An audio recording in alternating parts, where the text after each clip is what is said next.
Battery চালিত যে রিক্সা এগুলো অবৈধ, এগুলো বৈধ না। তার কারণে এরা ঠিক মতো রাস্তার মধ্যে বাইরে এসে গাড়ি নিয়ে, তার কারণে যে বিদ্যুৎ, আমরা বাড়িতে বিদ্যুৎ পাই না কেন, এরা বিদ্যুৎ দিয়ে তারপর সাথে এরা ই করে গাড়ি চালায় রাস্তার ভিতরে অবৈধ লাইন নিয়ে। কিন্তু আমি চাই এগুলো বন্ধ করেন, এগুলো বন্ধ করলে তাহলে আমাদের 5টা ডাল ভাত আমরা খেতে পারবো।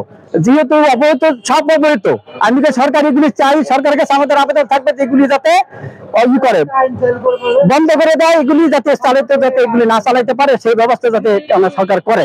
আর দ্বিতীয়ত দেখেন, এই গাড়ির জন্য আমাদের এখন বর্তমানে যে সমস্যা, এই গাড়ির জন্য আমরা এখন 5টা ভাতও খাইতে পারতাছি না।